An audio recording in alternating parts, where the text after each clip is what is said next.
There's so much publicity surrounding weight loss right now, and some women may feel like there's little they can do about it once menopause hits, but we're about to bust that myth. Our friend Dr. Lisa Larkin is the founder of Ms. Medicine. She's also an expert on menopause-related care. She speaks all over the country on this.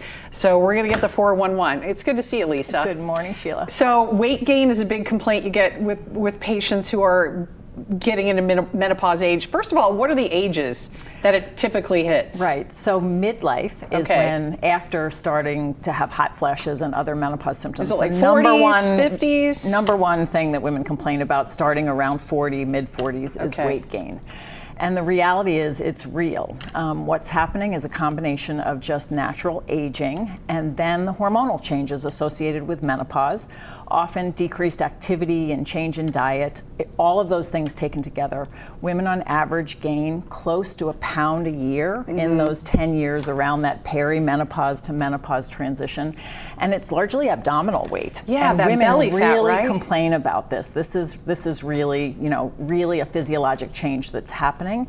And it's related to all of those things, aging and hormone changes. Well, I actually had a doctor tell me, oh, it's your age, there's nothing you can do about it. I disagree, and you have facts to back that up. There are things that you can do. But first, before we get to some of those things you can do, what are the health threats that can be related to this if you don't maybe change your diet and exercise? So first I want to set the stage that the weight gain is real. Yeah. But the weight gain is preventable, and we should really prioritize preventing it. Why is that? Because weight gain and becoming overweight or obese is associated with a lot of long-term health consequences, and we really want to prevent those. Heart disease, diabetes, right? All of those things associated with weight gain. Blood pressure. And cancer, right? So prevention of obesity is really important. What's happening physiologically is that women are shifting. You are losing lean muscle mass and gaining percent body fat. You have change in body composition, and that's what's associated with this abdominal weight gain. And prevention of that is really, really important. But the thing to note is, in women prior to having this shift hormonally, they may be able to eat 1,800 or 200 calories a day and not gain weight. With the shift in body composition, women's daily caloric needs go down, often about 30%. So what you used to be able to eat and not gain weight, now you eat and you gain weight.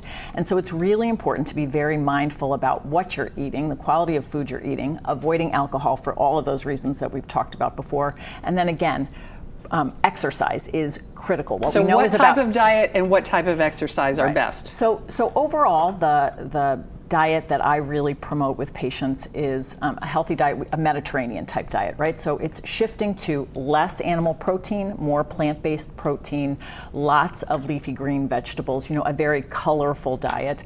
But the gist is really avoiding animal protein and shifting to this more Mediterranean type diet. Okay. But the big thing is exercise. We know that only about 20% of women in midlife are achieving exercise goals. And what we know is it has to be a mixture of cardio and strength training. The strength training is really important to preserve that lean muscle mass, which is so important for healthy aging. Okay, so how often should people be exercising? We have about 30 seconds left. Right. How much So I'd love to exercise? say daily, right? But the idea is really 60 to 75 minutes 3 times a week, and that's a lot, right? Yeah, it is. So women need to try to look at areas where they can incorporate exercise into their daily routine, which is hard, but little bursts of activity during the day. And look at those is calories. great. You said 30% less calories needed for our bodies. Right. All right. Ms. Medicine, Lisa Larkin, thank you very much. Thank That you. was good. Nice to see you, Sheila. We'll be right back. From breaking news to feel-good stories, Local 12 has it all. Tap subscribe and hit the links to find out more.